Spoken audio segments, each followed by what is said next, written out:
Padre, te damos gracias por la oportunidad que nos das nuevamente de seguir aprendiendo sobre la integridad que tenemos que tener en nuestra vida. Esa integridad que sabemos que es la que nos hace mostrarte a ti. Y aquí lo que se trata es de que tú te reflejes. Porque para eso viniste, para eso nos rescataste, para eso nos salvaste, para mostrarte a ti. Sabemos que humanamente hablando eso es imposible, pero a través de tu Espíritu Santo en su poder sí lo podemos hacer como un estilo de vida. Ayúdanos a que todos estos estudios no se queden ahí en el olvido, sino que los guardemos, tanto como hijos, como con padres, hombres y mujeres, pues podamos mostrarlo unos con otros todos los días, no nada más el domingo cuando estemos sirviendo, sino cada día de nuestra vida, en el trabajo, en la escuela, donde quiera que estemos, cada día, que estemos velando, así como Daniel, como sus amigos que hemos estado viendo, que ellos, pese a las circunstancias, nunca se dieron y siempre se mantuvieron en fidelidad a ti. Sabemos que no es por ellos, sino fue porque tú obraste. Y así queremos que lo hagas con cada uno de nosotros. Por eso es que hoy ponemos en tus manos este estudio para que nos sigas enseñando a través de él y podamos seguir creciendo como hijos tuyos, predicando el Evangelio, mostrándoles el amor de Cristo a las personas, mostrando tu vida a las personas, tu amor. Te pedimos todo esto en Cristo Jesús. Amén. Ok, ahora seguimos hablando de la integridad. Pero hoy voy a comenzar con una historia. Hubo un talentoso predicador londinense del siglo XIX que se llama Haddon Spurgeon y que él dijo uno de sus últimos sermones: creo que si pudiera vivir 1000 vidas, me gustaría vivirlas todas por Cristo. Y aún entonces sentiría que todas ellas serían demasiado poco para corresponder a su gran amor por mí. Fin de la cita. Este hombre fue un pastor y un líder cristiano que amó ostensiblemente al Señor y que defendió su causa con integridad. Ese hecho nunca quedó ilustrado con más claridad que durante los últimos años de la década de los 1880 aproximadamente, unos pocos años antes de su muerte. Y eso fue cuando era una figura central en una gran controversia eclesiástica británica conocida como controversia sobre la declinación. Ese debate doctrinal empezó dentro de las iglesias protestantes de Inglaterra, más notablemente en la Unión Bautista, cuando Spurgeon ya no pudo evitar más criticar la alarmante desviación de la iglesia de la sana doctrina y de su práctica. Muchas iglesias hoy día y sus pastores, que antes habían sido firmemente conservadores y evangélicos, cristianos, se hicieron más tolerantes de teorías y terminaron socavando la autoridad de las escrituras. Y se fueron por la perspectiva del hombre. Spurgeon también observó una desviación de las grandes doctrinas de la Reforma y del exacto papel jugado por la gracia soberana de Dios en la salvación. Desde su púlpito y desde las páginas de su revista La Espada y la Paleta, Spurgeon definitivamente defendió valientemente y firmemente la verdad e instó al creyente común a resistir las enseñanzas falsas y a mantenerse firme en los fundamentos del cristianismo. Con todo, la marea de declinación doctrinal entre la iglesia de la época, Charles Spurgeon continuó, por lo que se vio obligado por su conciencia justa a abandonar la Unión Bautista. Estaban descarriando. Poco después de su muerte, ocurrida en la década de los 1890, algunos de los partidarios de Spurgeon formaron una nueva sociedad llamada la Liga Bíblica, porque querían continuar la batalla por la pureza doctrinal y por la ortodoxia práctica entre las iglesias evangélicas durante los meses que duró esa polémica. Este hombre recibió duras críticas de sus opositores, pero nunca vaciló en su defensa a la verdad. El siguiente fragmento, predicado durante la controversia sobre la declinación en un sermón titulado Algo hecho por Jesús, así lo llamó él, revela la verdadera naturaleza de los justos motivos y de la característica de la integridad de este hombre Spurgeon. Y cito una parte de su sermón que dice: amamos a nuestros hermanos por amor a Jesucristo, pero Él es el jefe entre 10,000 y el amadísimo. No podríamos vivir sin Él. Disfrutar su compañía es nuestra dicha. El ocultamiento de su rostro de nosotros es la medianoche de nuestra aflicción. El poder vivir, morir, trabajar y sufrir solo por Él. Si una acción hecha por Cristo te trae descrédito a tu vida y amenaza con privarte de ser útil, hazla de todos modos. Yo considero mi propio carácter, mi popularidad y mi utilidad como mínimo en comparación con la lealtad del Señor Jesucristo. Es la lógica del diablo la que dice: ¿ves que no puedo pronunciarme y declarar la verdad porque tengo una esfera de utilidad que mantengo contemporizándolo con lo que temo que pueda ser falso? Ay, señores, ¿qué nos importan las consecuencias? Mantente fiel, íntegro, que los cielos caigan sobre nosotros, pero que el hombre bueno obedezca a su maestro y sea fiel a su verdad. Hombres de Dios, sé justo y no temas. Las consecuencias son de Dios, no tuyas.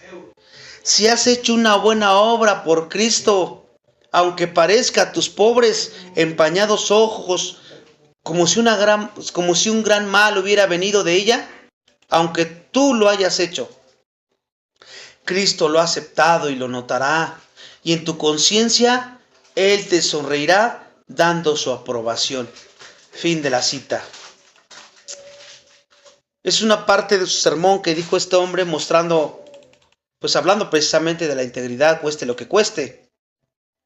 Su defensa de Charles Spurgeon, su defensa de la verdad y su preocupación por la integridad estaban en conformidad con el legado del apóstol Pablo, si ustedes se dan cuenta, porque a lo largo de su ministerio Pablo enfrentó la oposición de los que odiaban el evangelio y querían pervertir su proclamación para sus propios fines egoístas.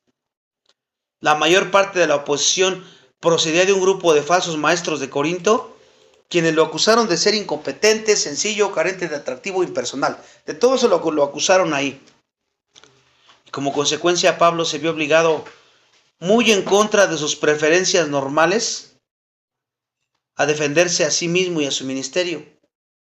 Él no lo hizo por él, para vanagloria de él, sino porque estaba en peligro el evangelio y estaba en peligro la iglesia, la doctrina. Tuvo que defenderse él dando sus credenciales. Él sabía que el evangelio y el nombre del Señor tenían que ser defendidos de aquellos que intentaban destruir la verdad, porque si lo rogaban desacreditar a él, pues iban a desacreditarlo juntamente con lo que predicaba y con la iglesia. Y pronto los falsos maestros de Corinto vieron claro que si querían desviar a los creyentes corintios hacia el error y llevarlos a otro evangelio, además de hacerse ricos y de adquirir poder y prestigio, pues tendrían que destruir la integridad de Pablo. Y como él ya había establecido y enseñado a la iglesia de Corinto, los falsos maestros tendrían que destruir la confianza de la iglesia en Pablo si querían reemplazar las enseñanzas por las de ellos. Si sus opositores de Corinto podían destruir su integridad, pues como ya dije, podrían acabar con su utilidad, su productividad y su capacidad de servir al Señor. Por consiguiente, Pablo tenía que mantener su integridad, aunque había reconocido su propia humildad en su ministerio. Vamos a verlo ahí en 2 de Corintios 4:7. 2 de Corintios 4:7. Fíjense cómo lo menciona ahí Pablo. Sí. Sí lo leo yo, ¿verdad, hermano? Sí. Ok.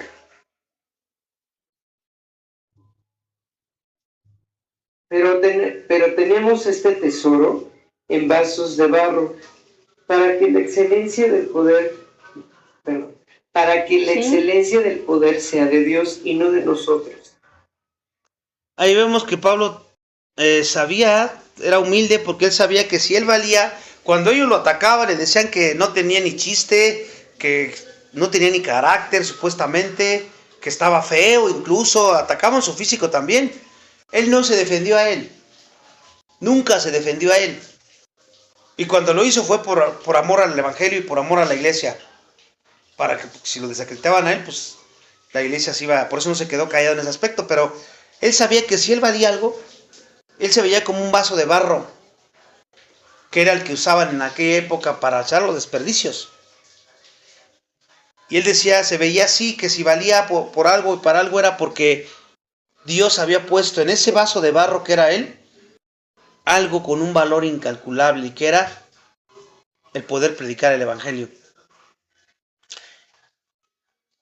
Por eso es que él dice esas palabras, ¿no? También sabía que era lo que estaba en juego, el defender su integridad. Como vimos ahí, para que la excelencia del poder de Dios, para que la excelencia sea de Dios, no de nosotros. Una meta fundamental de cualquier líder espiritual siempre debe de ser el ganarse la confianza de la gente. ¿Pero cómo te la ganas? Por medio de tu integridad genuina. Solamente así nosotros nos podemos ganar la confianza de las personas viviendo en integridad, porque por ahí dice un dicho, crea fama y échate a dormir, ¿no? Y luego nos quejamos porque las personas hablan de nosotros o piensan de nosotros de cierta manera, porque estamos actuando no de una forma íntegra, y lejos de ganarte su confianza, te estás ganando su desconfianza, por decirlo de esa manera. Entonces, si tú quieres ganarte la confianza de las personas, tiene que ser por medio de tu integridad genuina, no apariencias, porque también sabemos que puede haber apariencias, nada más. Y tarde que temprano sale la verdad a la luz.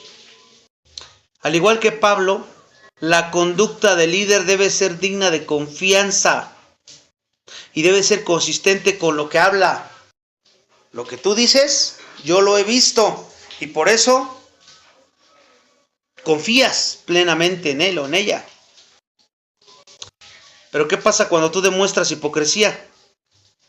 En cualquier área de tu ministerio o en cualquier área de tu vida, y se dan cuenta, no importa lo aparentemente significativo que ésta sea, tu hipocresía, habrás perdido todo lo que has logrado, la confianza que has ganado, inclusive en el ministerio. Y entonces vas a haber destruido tu credibilidad. Y luego nos quejamos. Y dice un dicho que dice, ¿no? Ay, 1000 cosas hice buenas y por una que hice mala, ay, qué exagerados son. Pues es que, hablando de creyentes, pues arrepiéntete, pide perdón y muestra nuevamente, haz méritos para que vuelvas a recuperar la confianza, ¿no? Que llegaste a perder. Porque sí se pierde. Y eso es lo que Pablo temía mientras confrontaba los rumores y las mentiras de los falsos maestros en Corinto. Pablo utilizó su segunda epístola a los Corintios y ciertos pasajes en particular para defender su integridad ante la iglesia. Segunda de Corintios 5:11, vamos a ver ahí. Segunda de Corintios 5:11. Dice, conociendo pues el temor del Señor, persuadimos a los hombres, pero a Dios le es manifiesto lo que somos, y espero que también lo sea a vuestras conciencias. Ya viste, persuadimos a los hombres, pero a Dios le es manifiesto lo que realmente somos. Y él quería que los corintios se dieran cuenta, porque él estuvo con ellos 1 año y medio. Y él fue una carta abierta para ellos. Y le estaban creyendo a los otros que acababan de conocer y querían desacreditarlo, y ellos le creyeron. Por eso lo dolió a Pablo. ¿Cómo es posible que me conozcas tú a mí y te dicen un chisme de mí, tú les crees a ellos? Pues si tú me has conocido abiertamente. Pablo quería que la iglesia comprendiera y aceptara su sinceridad en todas las cosas, tal como Dios lo había hecho.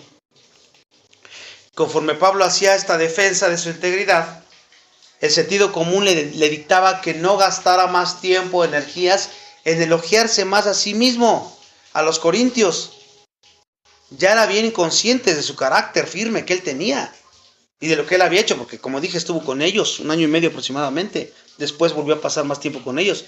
Sin embargo, debido a la naturaleza insidiosa, persistente y a menudo cruel de los atacantes que odiaban a Pablo, Pablo expuso varias razones para que los corintios estuvieran tranquilos en cuanto a su integridad de él. La primera razón que Pablo ofreció en su defensa de su integridad era su temor al Señor. Él decía que tenía temor al Señor. En ese contexto, vamos a ver Proverbios 9:10. Proverbios 9:10. Vamos a ver ahí cómo habla Salomón del temor a Jehová. El temor de Jehová es el principio de la sabiduría, y el conocimiento del Santísimo es la inteligencia. Bueno, aquí podemos ver que habla de qué es el temor. ¿Qué tipo de temor estamos hablando aquí? Bueno, no estamos hablando de un temor miedo, claro.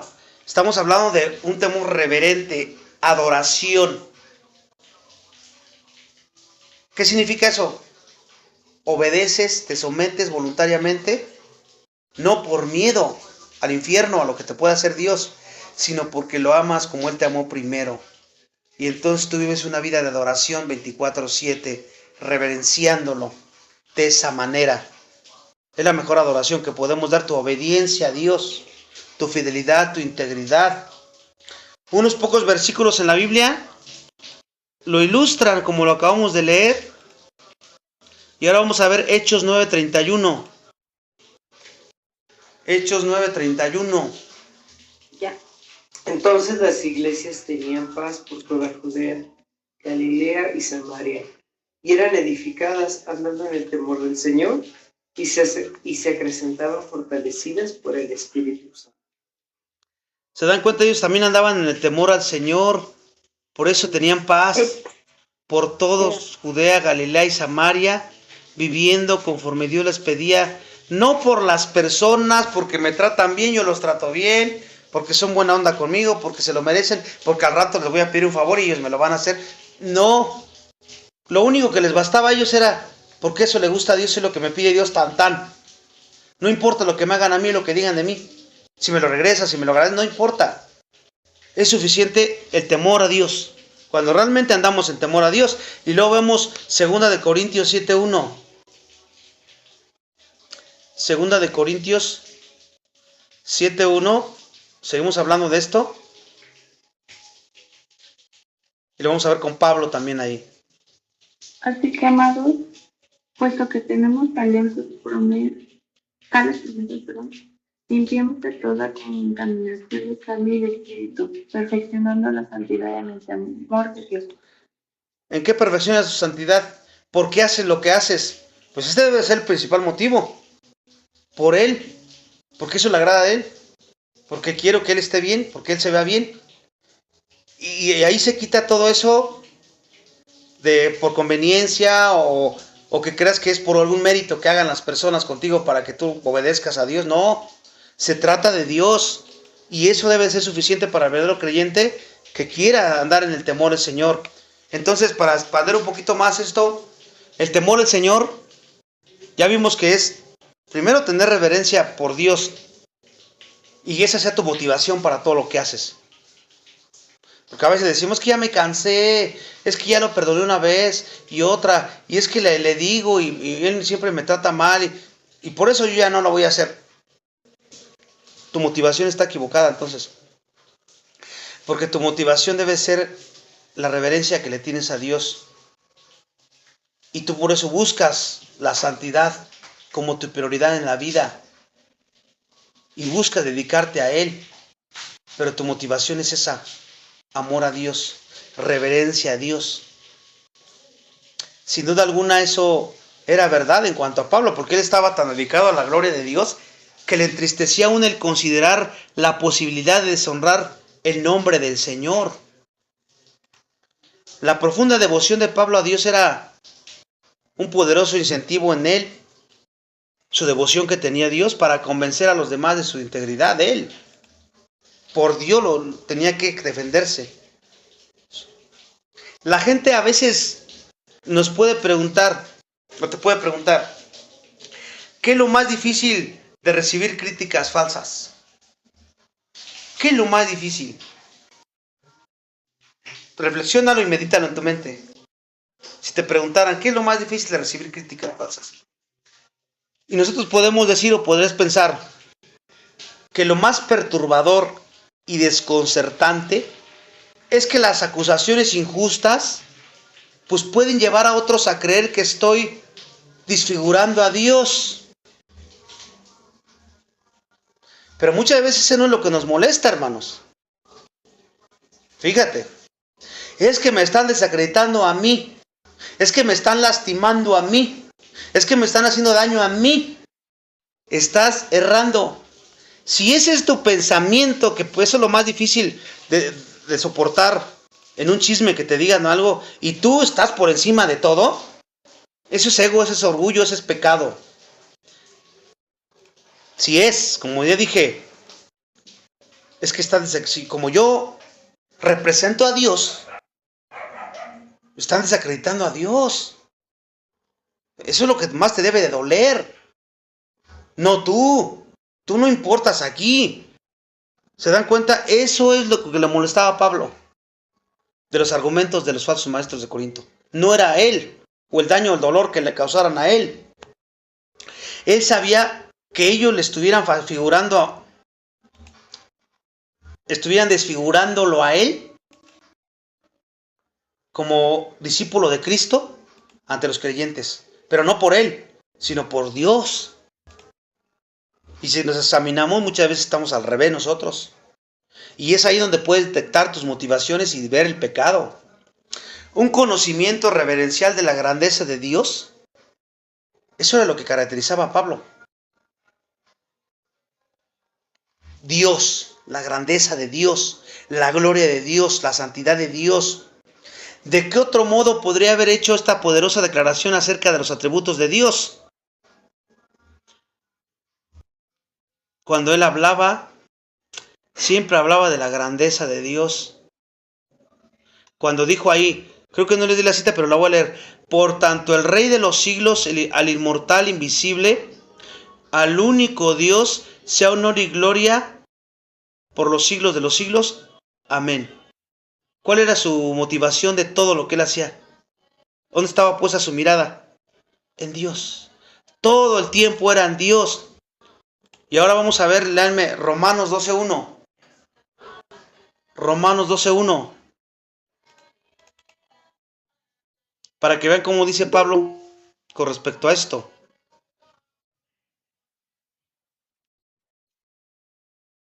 Romanos 12:1. ¿A quién le toca? ¿A Ivonne?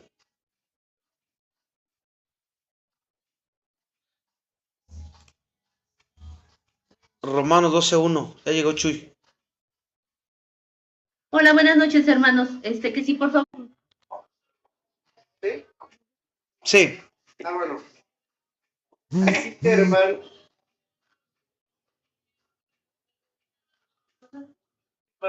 os ruego por las misericordias de Dios que presentéis vuestros cuerpos en sacrificio vivo, santo, agradable a Dios, es vuestro culto racional.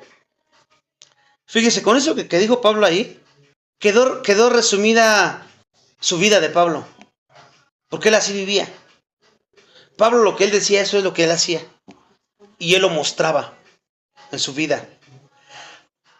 Por eso les pide que, por las misericordias de Dios, ¿cuáles? Del capítulo 1 al capítulo 11, Pablo les habla de la salvación y todo lo que conlleva la salvación, la misericordia, la gracia, el perdón, todo.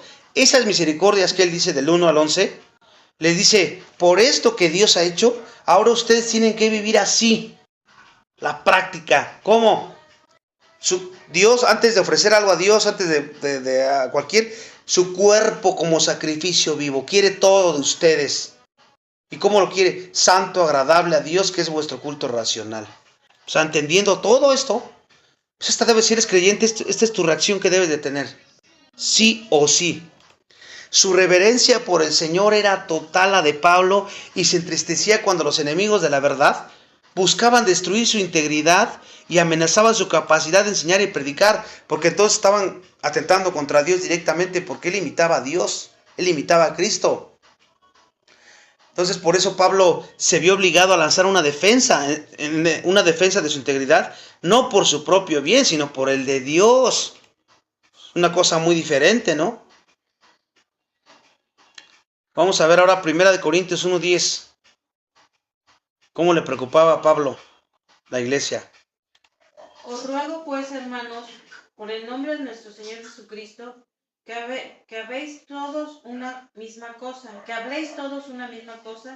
y que no haya entre vosotros divisiones, sino que estéis perfectamente unidos en una misma mente y en un mismo parecer. ¿Cuál era su preocupación? ¿Cuál era su enfoque? La integridad de la iglesia, de ellos, y su interés por su bienestar espiritual. Todo eso había sido despertado de nuevo por el daño potencial de los falsos maestros, pues ellos estaban ya como que yéndose hacia otro lado. A él le preocupaba que estos terminaran ganando conversos y teniendo una influencia mayor dentro de la comunidad de los creyentes. Y eso pues llevaría a un enfrentamiento ideológico entre su facción y Pablo y sus partidarios, los falsos, ¿no? La unidad de la iglesia quedaría destruida entonces, eso es lo que le preocupaba a él. ¿Cuál es tu preocupación fundamental en el cuerpo de Cristo o en tu vida diaria? ¿Tú? ¿Tu dinero? ¿Tu bienestar? Tu preocupación, no importas tú. Por ejemplo, para que sea un poco más claro esto, si alguien te ofende, tú pasas la ofensa. Si alguien te prestó y no te pagó, bueno, pues la Biblia dice que si no prestes más de lo que no estés dispuesto a regalar. Pero a veces pues hay conflicto en esas cosas. Hay un choque de un carro con otro hermano y se pelean por eso. Eso evidencia cuál es su prioridad. Su prioridad no es la paz de la iglesia ni la unidad de la iglesia, sino es yo y a mí me pagan y a mí me la hacen, me la deben. Eso también está completamente equivocado. Si tu prioridad siempre es la unidad de la iglesia, porque tienes temor a Dios, un temor reverente, lo vas a mostrar así, pasando la ofensa, soportándose los unos a los otros, en amor, exhortados los unos a los otros. La unidad de la iglesia puede quedar destruida si no es así. Va a haber resultados negativos y es lo que le preocupaba a Pablo ahí. Y podían llegar a un estancamiento espiritual a la iglesia.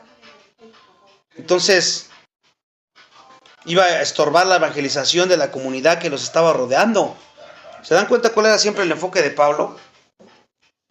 Y eso nos lleva siempre a examinarnos para ver cuál es nuestro enfoque. ¿Cuál es tu enfoque? La respuesta de Pablo a esa serie de amenazas contra la iglesia de los Corintios es una lección para todos los que procuramos la integridad.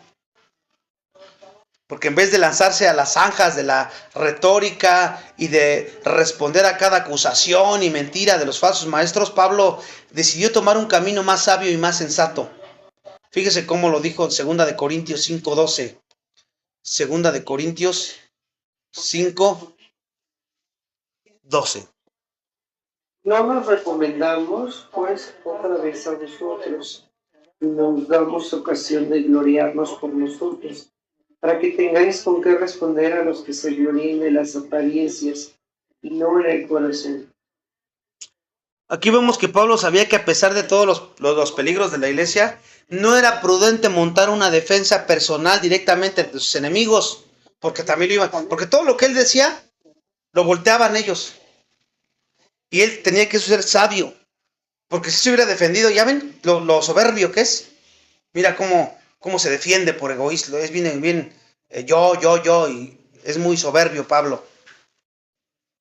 En vez de hacer eso, Pablo enseñó a la gente a la que predicaba, les enseñaba, les mostraba su vida, para que después que hablaran mal de él, pues pudieran defenderlo, a él y su integridad, porque ellos lo conocían a él. Tristemente, la iglesia de Corinto en la primera carta no respondió así. Fue lo que más le dolió a Pablo. A la larga ese es un método mucho mejor para luchar a favor de la verdad y de la integridad frente a nuestros enemigos, ¿no es cierto? En vez de estarte defendiendo cada cosa que te digan, muéstrales con tu vida que están mintiendo. Cuando sea necesario por Dios, tienes que hablar la verdad, pero por regular no hacerlo. El pastor MacArthur siempre decía, cuando alguien viene a decirme algo, no me defiendo. Nada más les digo, oren por mí. Hermano, ora por mí para que Dios me ayude. Y pueda yo seguir cambiando eso que tú me acabas de mostrar. Porque él sabía que si entraba mucho en el yo, iba a pecar. Eso lo tenemos que aprender nosotros, porque siempre tratamos cómo caemos en el yo. Y si fuera por defender a la doctrina o por defender al Cristo que representamos, no estaría mal, pero el problema es que no lo hacemos por eso. Lo hacemos por nosotros, por orgullo, por soberbia. Y es ahí donde estamos pecando contra Dios.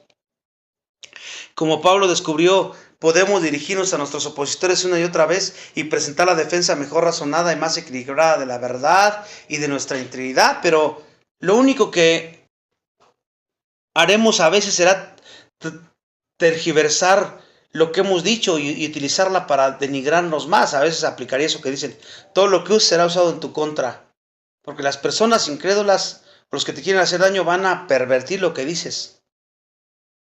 Entonces hay que saber cómo y con quién. Pedir sabiduría para saber hacerlo correctamente. Es mucho mejor dejar que nuestros amigos nos defiendan, los que te conocen, porque es probable que los que tienen algo contra nosotros no van a sentir lo mismo hacia nuestros amigos. Entonces es mejor dejar que las personas que te conozcan son las que hablen. Porque pues ¿qué puedo decir de mí?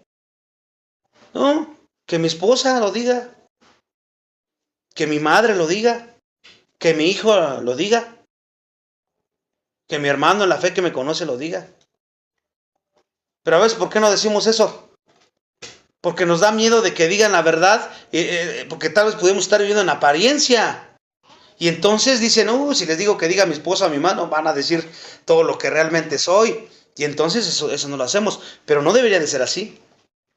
Debería de ser que digan. Yo no tengo nada que ocultar. Que lo digan. Los corintios conocían ciertamente la firme conducta e integridad de Pablo, por lo que no tenía ningún motivo para no defenderle. Tú y yo en la iglesia, tu madre, tu padre, bueno, los que viven contigo saben perfectamente bien cómo eres. Y especialmente Dios. El que nada debe, nada teme. Y si lo que te están diciendo no es verdad, ¿por qué te enojas? Y si lo que están diciendo es verdad, ¿por qué te enojas? Mejor pide perdón y tiene razón, perdóname.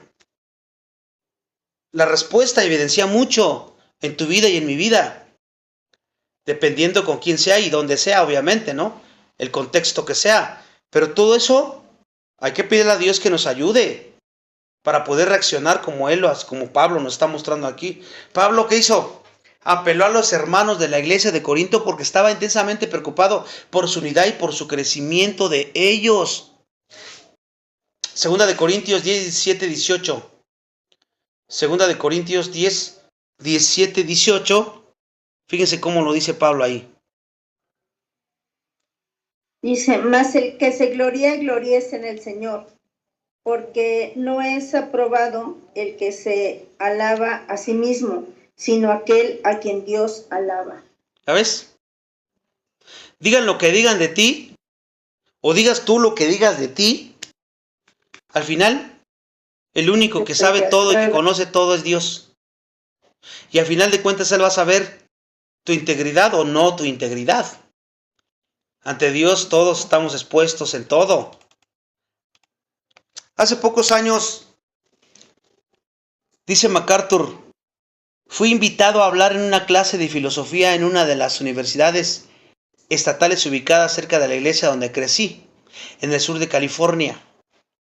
Empecé mis comentarios diciendo: estoy aquí para presentarles la verdad que ustedes han estado buscando toda su vida. Así les habló a los universitarios. Era una clase de filosofía, imagínense. Es toda la verdad que necesitan conocer. Los estudiantes de la clase se quedaron pasmados ante la actitud. ¿Cómo llegó a decirles eso, no? Con mucha autoridad.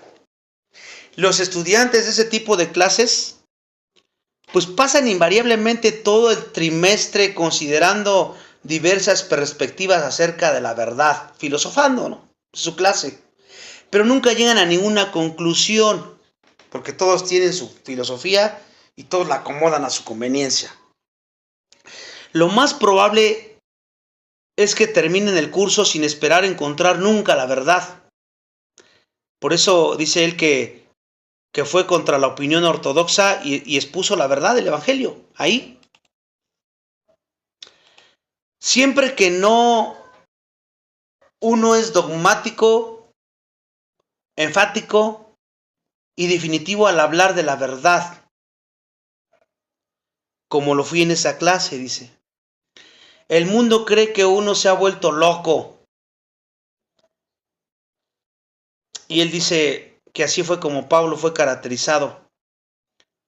Porque la gente cree que estamos locos, que estás loco o loca.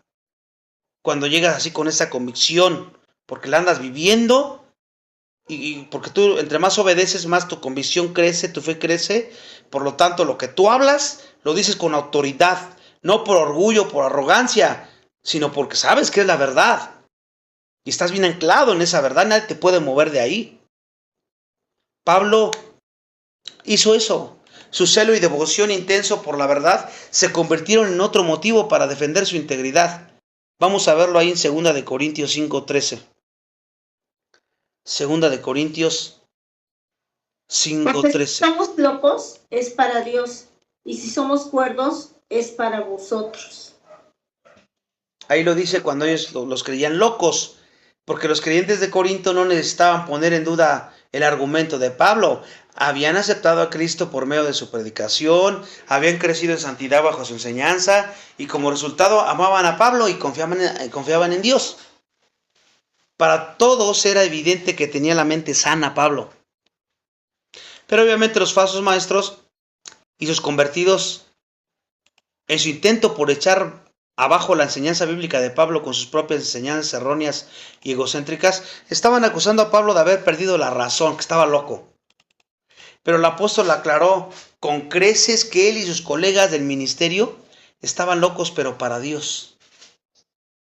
Y ahí la frase "estamos locos" se refiere a su pasión y devoción por la verdad de Dios.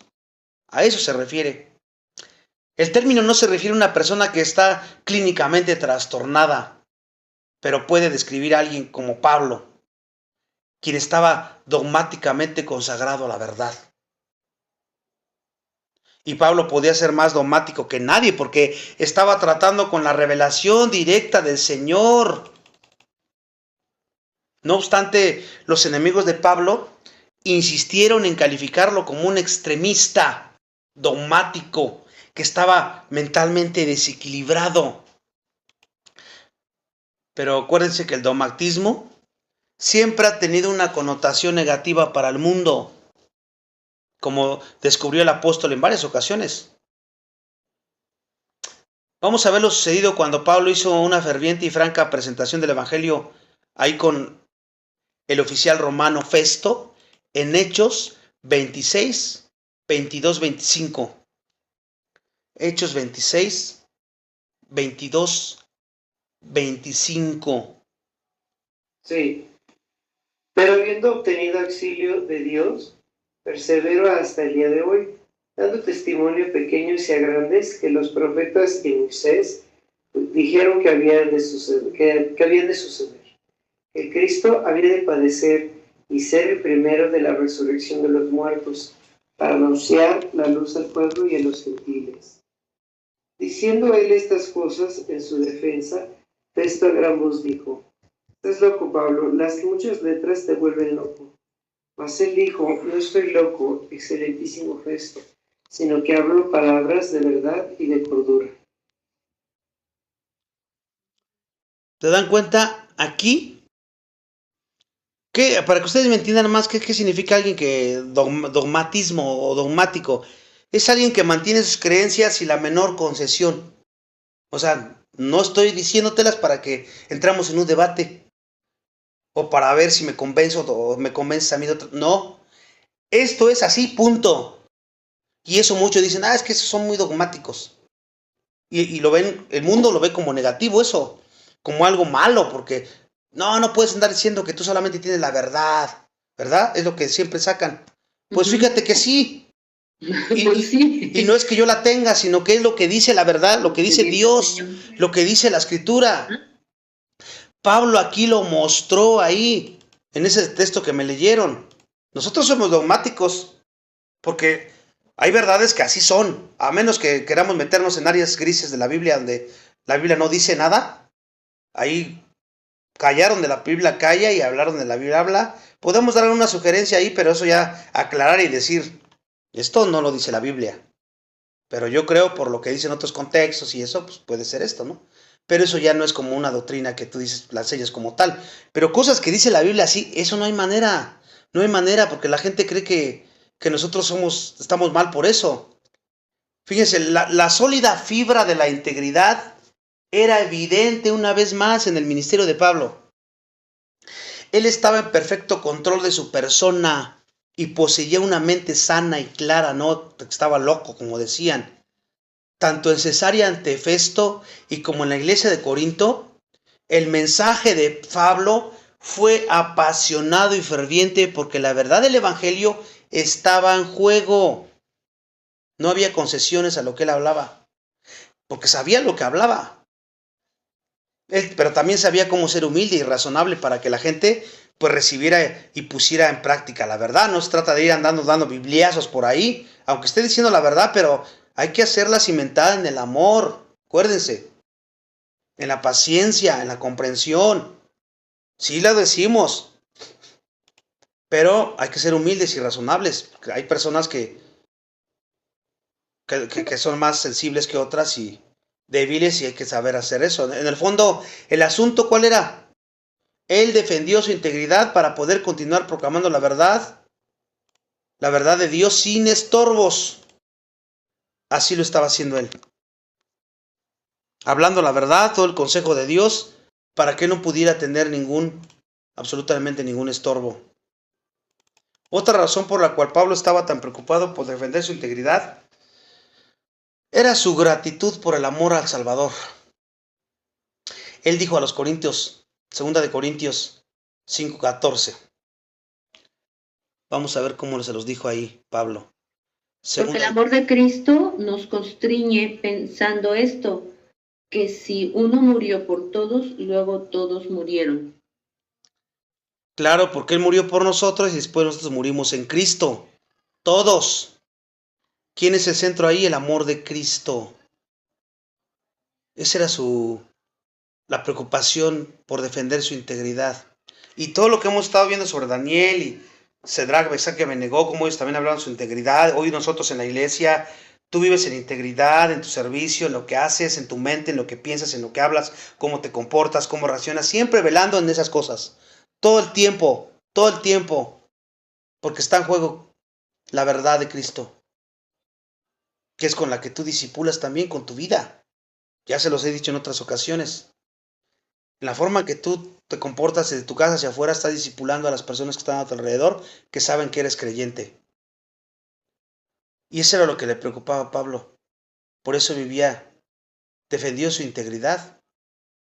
Pablo defendió su ministerio y ofreció sus riquezas a Cristo como un acto de gratitud. ¿A quién? A Dios. Para resaltar la fuerza de esa motivación, Pablo utilizó la palabra griega constriñe, ahí en el texto que me leyeron.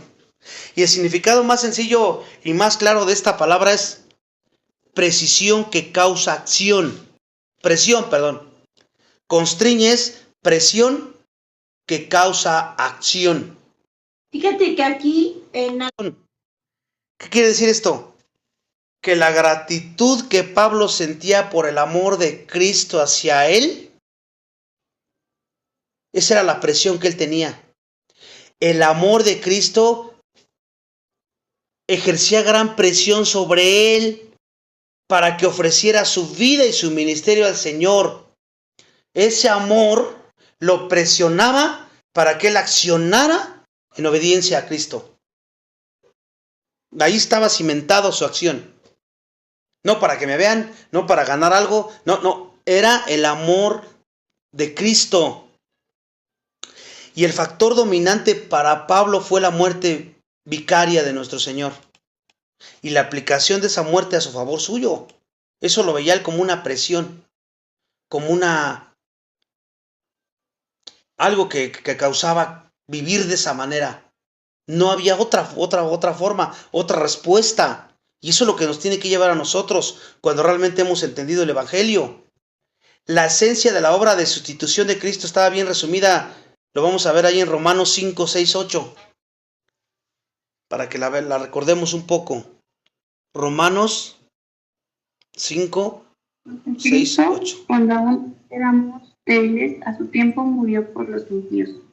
Ciertamente apenas moriría alguno por un justo. Con todo, pudiera ser que alguno osara morir por el bueno. Mas Dios muestra su amor para con nosotros, en que siendo pecadores, Cristo murió por nosotros.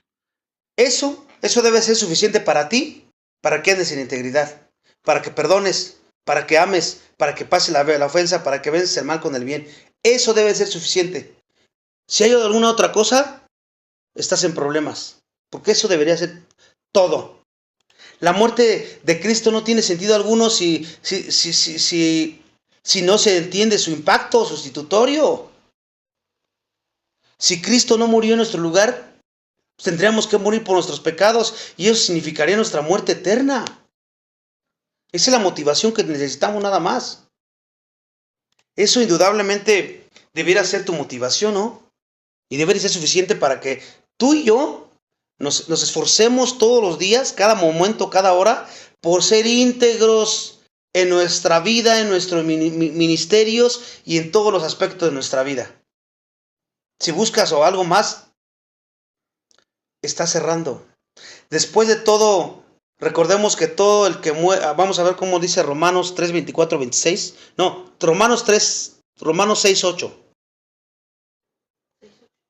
Sí. Los dos. Romanos 6, 8 y Romanos 3, 24, 26.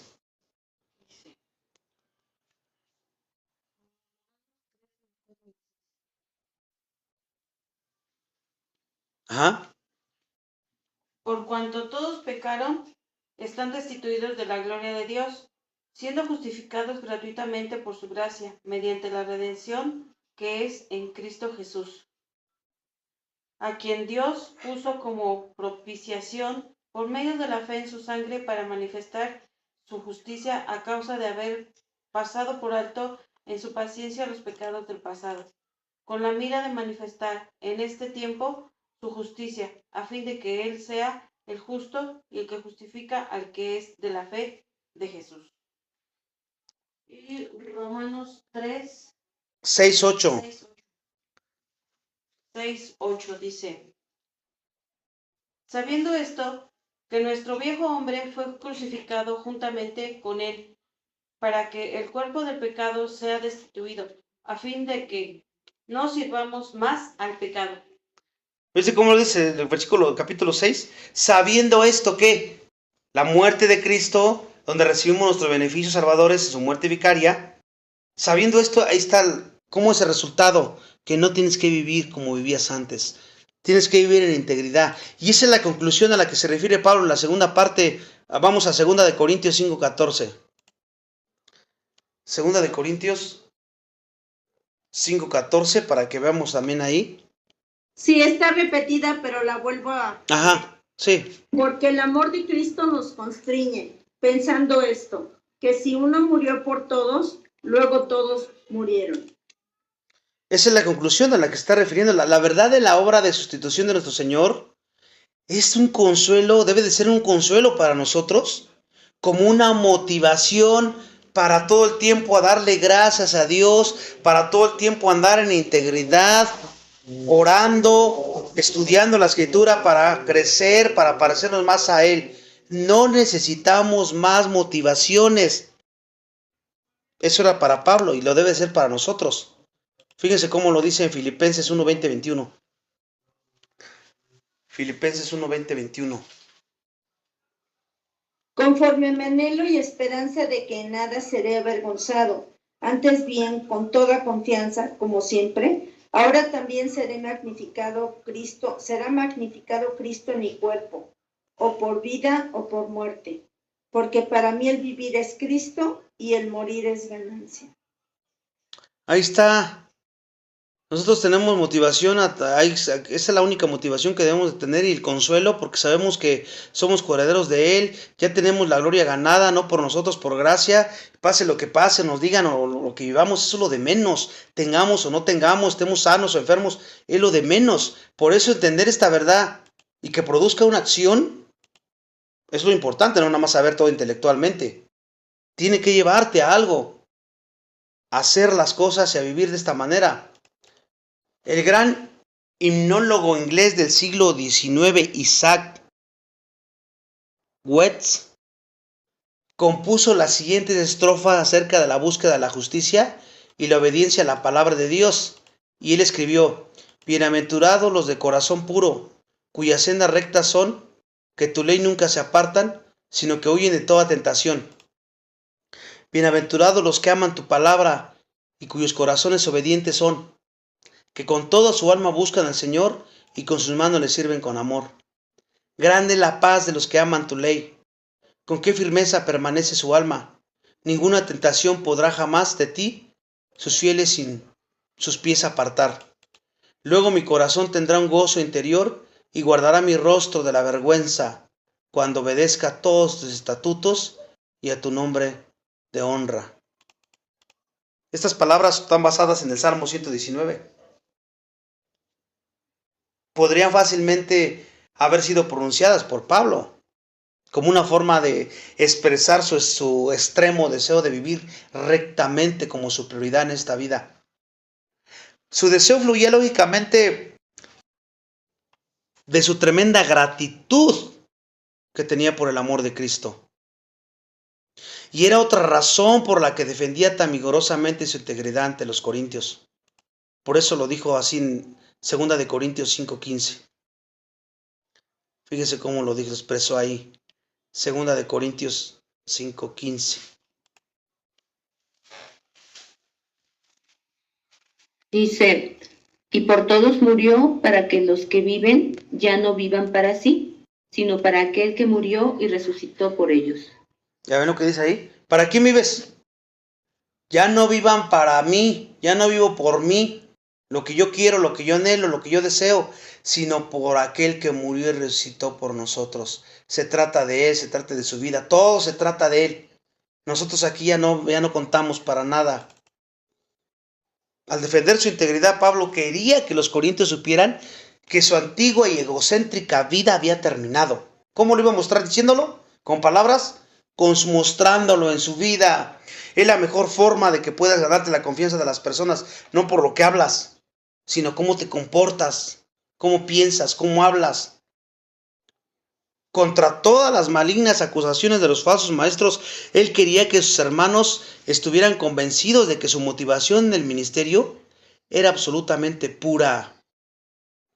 Y Pablo tenía un argumento poderoso porque por la gracia de Dios no buscaba fama, no buscaba grandeza, ni era motivado por el orgullo o la avaricia al plantar y edificar las iglesias locales entre la gente de Asia Menor. Los corintios nunca debieron haber dudado de su integridad. Ella les había enseñado el estilo de vida espiritual que debían adoptar, no solamente de palabras, sino de hecho. Vamos a ver cómo lo dijo en 1 de Corintios 10:31. Primera de Corintios 10:31, hablando cómo lo vivía él y cómo pues enseñaba. coméis o bebéis o hacéis otra cosa, hacedlo todo para la gloria de Dios. Ok. Sigue leyendo, a ver qué dice el que sigue. No seáis tropiezo ni a judíos ni a gentiles, ni a la iglesia de Dios, como también yo en todas las cosas agrado a todos, no procurando mi propio beneficio, sino el de muchos, para que sean salvos. Y luego dice la palabra que todos nos sabemos. Sed imitadores de mí, así como yo de Cristo. Y esto aplica para todo creyente, ¿eh? Porque muchas veces vamos, pues es que era Pablo. ¿Y qué? Él tiene el mismo espíritu que tú tienes. Y la diferencia es que él buscaba las cosas del reino y tú buscas las cosas de abajo. Esa es la gran diferencia, el enorme problema que tenemos muchos creyentes. Y por eso no podemos o vemos esto imposible. Sabemos que es imposible en nuestras fuerzas, pero con el Espíritu Santo sí se puede andando en el Espíritu Santo. Por eso lo dice, sed imitadores de mí. Y todos, desde el más pequeño hasta el más grande, en cualquier servicio, en cualquier ministerio, tenemos que decir eso. Esa debe ser nuestra meta, cada día. Las convicciones y motivaciones de Pablo no habían cambiado por mucho que lo acusaran sus hipócritas adversarios. Todavía vivía para Cristo y para el bien, no para él mismo. Cualquier otro estándar a Pablo le resultaba inaceptable, que no fuera a vivir para Cristo. Así defendió Pablo su integridad porque deseaba vivir valientemente para el Señor y no quería que nadie pensara que su motivación en la vida no era menos que eso. Él decía que vean que mi motivación realmente con mis hechos es vivir para el Señor, haga lo que haga. El ejemplo de Pablo debe ser una inspiración para nosotros, para que cultivemos y defendamos nuestra integridad. Y ya vimos cuál debe ser nuestra motivación. Porque sin ella no vamos a poder servir a Dios, ni vamos a poder ministrar eficazmente al Señor. Si no tenemos este sentir todos como grupo de alabanza, o en cualquier grupo que puedas estar. Nuestra motivación, para aclarar un poquito más sobre todo lo que hemos estado hablando de la integridad, estamos viendo cuál debe de ser nuestra motivación, la única válida para andar en integridad, debe de ser esta. Y es fácil, con eso te puedes dar cuenta de examinarte y ver por qué haces las cosas que haces en el servicio. Y debe de ser esta. Porque si no te vas a enojar, te vas a frustrar, etcétera, etcétera, etcétera. Y eso va a revelar que tu motivación no es Dios. No es honrarlo, no es el temor a Dios. Pablo era sumamente apasionado en cuanto a alcanzar a los perdidos para Cristo. Al ver a la gente convertida por el soberano poder del mensaje del Evangelio, era el gran motivo para que él continuara en el ministerio. Por consiguiente, la carta de Pablo por los perdidos es la última de sus razones por las que defendía su integridad. Y vamos a ver ahí Hechos 17, 16, 17. Mientras Pablo los esperaba en Atenas, su espíritu se enardecía viendo la ciudad entregada a la idolatría. Así que discutían en la sinagoga con los judíos y piadosos, y en la plaza cada día con los que se concurrían. Ok, ahí vemos que mientras Pablo los esperaba en Atenas, dice ahí que su espíritu se enardecía viendo la ciudad, cómo se entregaban en idolatría, porque había mucha idolatría ya, y cómo estaban discutiendo, y ese era su celo que tenía él, pero ya vimos cuál era su motivación. Ahora, como dije hace rato, tú debes defender tu integridad sí o sí si realmente quieres vivir una vida en servicio a Dios en lo que haces, ya sea ahorita o el día de mañana algún otro servicio en la iglesia. No va a ser eficaz tu servicio a Dios si no andas en integridad, si no lo buscas como tu prioridad. Puedes estar haciendo muchas cosas, pero si no lo andas haciendo así, no estás haciendo algo diferente a lo que hacen los religiosos. Pura hipocresía, pura apariencia. Entonces, debe de ser este el motivo real por el que estamos haciendo las cosas. Pablo escribe sobre su prisión por los perdidos, su pasión que él tenía en Romanos 1, 13 y 16.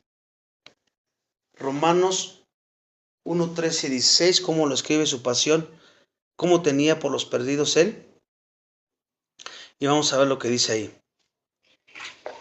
Pero no quiero, hermanos, que ignoréis que muchas veces me he propuesto ir a vosotros, pero hasta ahora he sido estorbado, para tener también entre vosotros algún fruto, como entre los demás gentiles. A griegos y a no griegos, a sabios y a no sabios soy deudor. Así que en cuanto a mí, pronto estoy a anunciaros el Evangelio también a vosotros que estáis en Roma. Porque no me avergüenzo del Evangelio, porque es poder de Dios para salvación a todo aquel que cree, al judío primeramente y también al griego. Ahí podemos ver cómo lo habló, cómo tenía la pasión por los perdidos. No había conocido a Roma, todavía no lo conocían, pero él anhelaba ir allá para que a la iglesia lo pudiera ministrar él y él a ellos, pues predicar a algunos inconversos allá. Y más adelante en su carta a los creyentes romanos, en quizá la declaración más reveladora que jamás describió acerca de su carga por las almas perdidas, Romanos 9:1-3. Romanos 9:1-3 vemos una declaración más reveladora de las cargas por los perdidos. Romanos 9:1-3. Voy. Verdad digo en Cristo, no miento, y mi conciencia me da testimonio en el Espíritu Santo, que tengo gran tristeza y continuo dolor en mi corazón, porque deseara yo mismo ser anatema, ser separado de Cristo por amor a mis hermanos, los que son mis parientes según la carne. También léame el 10:1, Romanos 10:1. Hermanos, ciertamente el anhelo de mi corazón y mi oración a Dios por Israel es para salvación. Esta debe ser la actitud de nosotros con cualquier persona que te haga o te deshaga, no sé.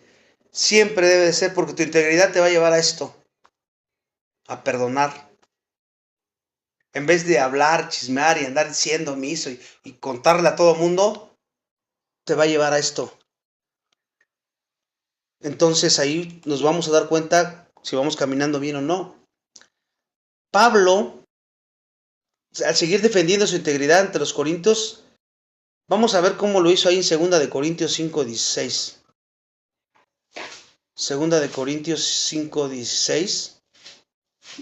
Dice, de manera que nosotros de aquí en adelante a nadie conocemos según la carne, y aun si a Cristo conocimos según la carne, ya no lo conocemos así.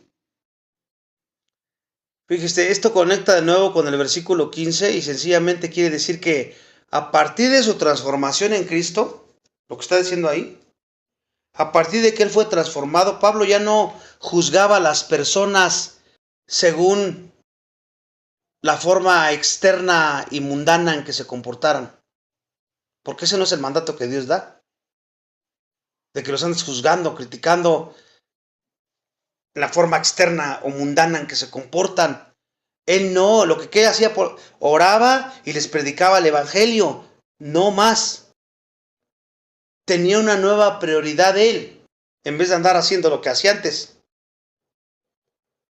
Ahora ya no era su prioridad, era la de satisfacer sus necesidades. Ahora, ¿se dan cuenta el parteaguas? Ahora su prioridad era satisfacer sus necesidades espirituales de esas personas. No andar juzgándoles o no andar hablando de ellas, de acuerdo. Si es un incrédulo, pues ¿qué esperas de un incrédulo, de una incrédula? ¿Qué puedes esperar? O de un creyente que se dice y no es. No te debe de extrañar, no te debe de sorprender, sino ahora buscar satisfacer sus necesidades espirituales, como predicando en el evangelio. antes de nuestra transformación, nosotros, tú y yo, solíamos juzgar a los demás, ¿verdad? ¿O no? Y de acuerdo a qué los juzgabas, a los criterios externos, ¿verdad? O su aspecto físico, porque también en eso éramos bien buenos. Mira cómo se le ve ese vestido, no le ve bien, y puro chisme y conducta, y también andábamos juzgando ese tipo de cosas, que ni nos interesábamos, pero ahí andábamos. O la conducta externa, mira cómo se comporta, mira cómo dice, mira cómo agarró, mira todo. O la posición social, tiene, no tiene, mira cómo anda, etcétera. O si tiene, mira, tiene mucho, y mira cómo presume, etcétera. O también la personalidad, cómo es, simpático, grosero. Todo eso era nuestra forma de ser antiguamente, ¿o no? Y aún más, como representación de todo lo que hacíamos. Pero ¿qué debió haber pasado, hermana? Cuando tú fuiste una persona nueva y aceptaste a Cristo como Señor y Salvador, debiste de haber o empezaste a evaluar a las personas ya no en esos criterios que acabo de mencionar, sino en nueva serie de criterios bíblicos. Entonces el asunto fundamental que queremos determinar cuando conocemos a alguien es, ¿cuál es? ¿Cuál es su relación con Dios? Es lo único. Olvídate de todo lo demás. Porque eso es lo único que te debe de importar. Su salvación. Y lo primero que viene es cuál es su relación con Dios.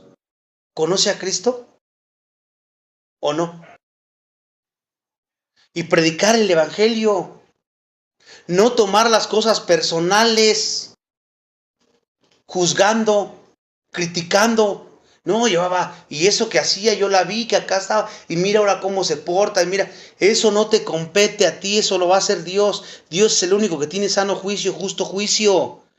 Lo único que nos compete es, ¿conoce a Dios? ¿No lo conoce? Hay que orar y hay que predicar el evangelio.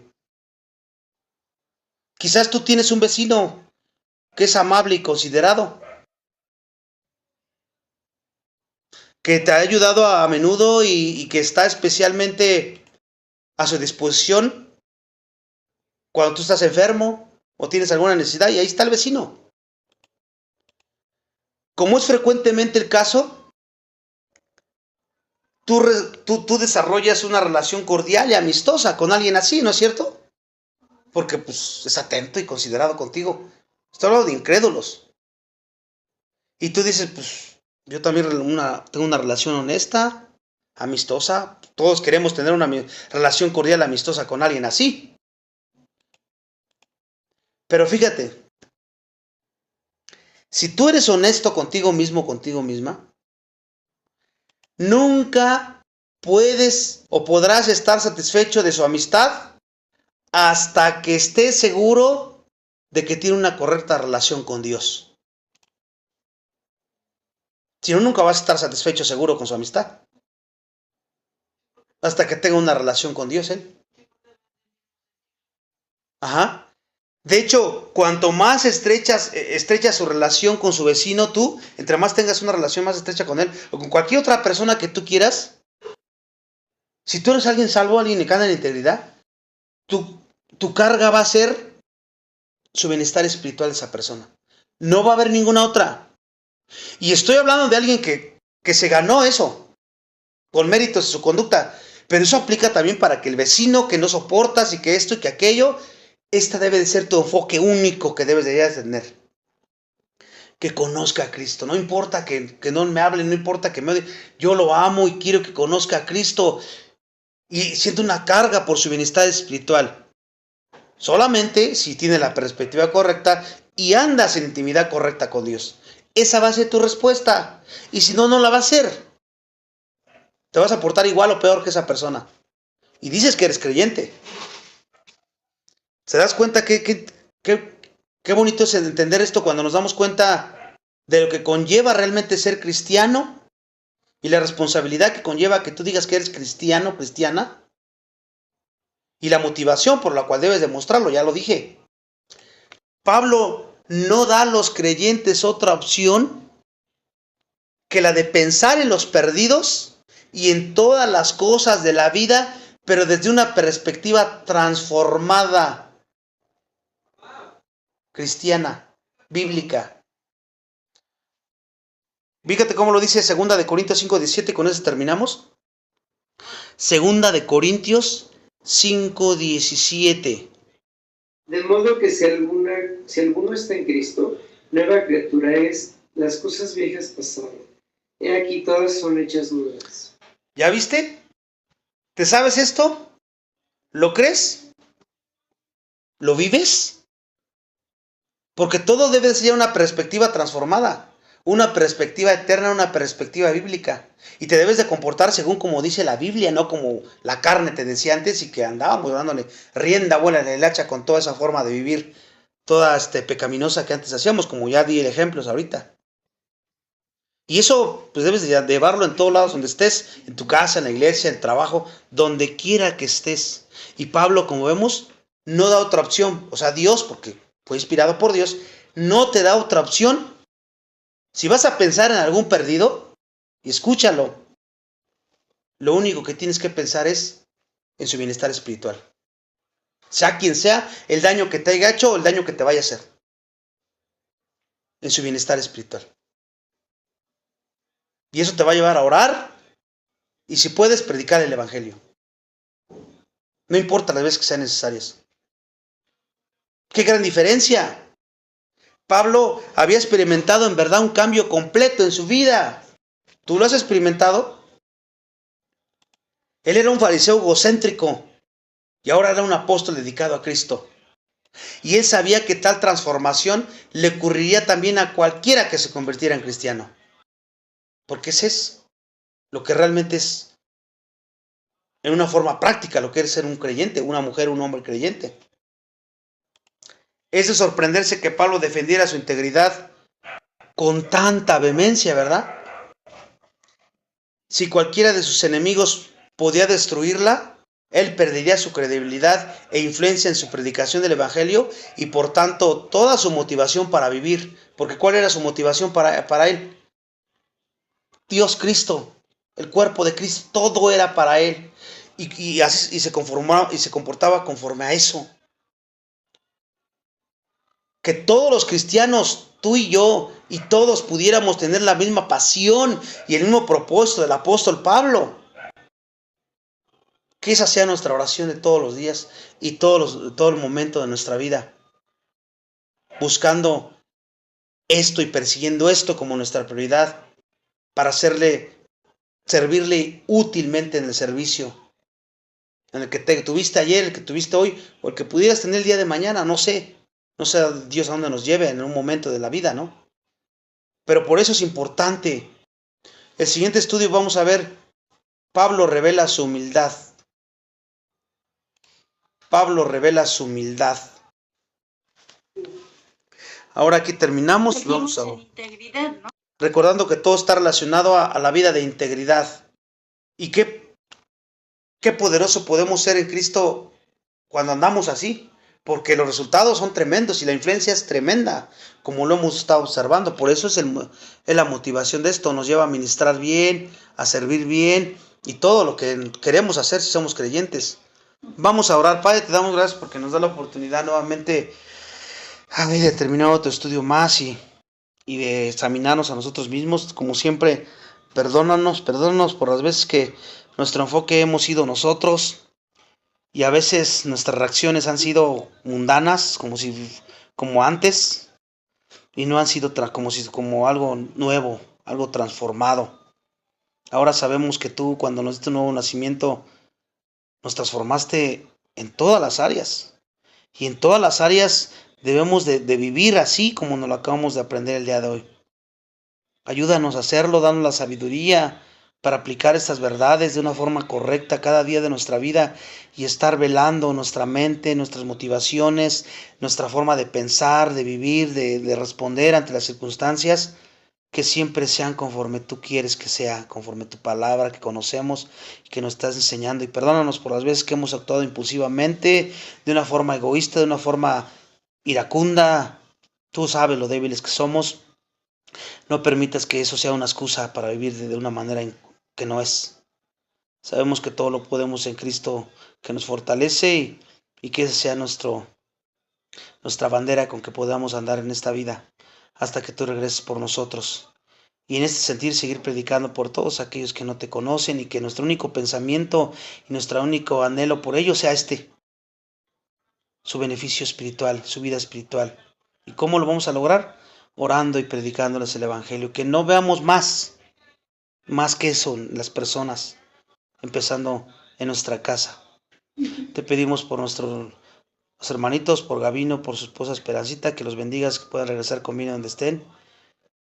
Y pues gracias porque nos permitiste estar reunidos en tu nombre y que los bendigas a ellos para que ellos también sigan creciendo y pueda nuestro hermano Gabino ser un líder todos los días, que podamos seguir su ejemplo y que nosotros también podamos, no, aunque no seamos líderes, pero podamos ser cristianos y cristianas que podamos decir, imítame a mí, porque yo imito a Cristo. No por vanagloria ni por sentirnos superiores, sino porque es la verdad y porque eso es lo que tu palabra quiere que así sea, porque tú así lo quieres. Te pedimos todo esto, como siempre, en el nombre de tu Hijo Jesucristo. Amén.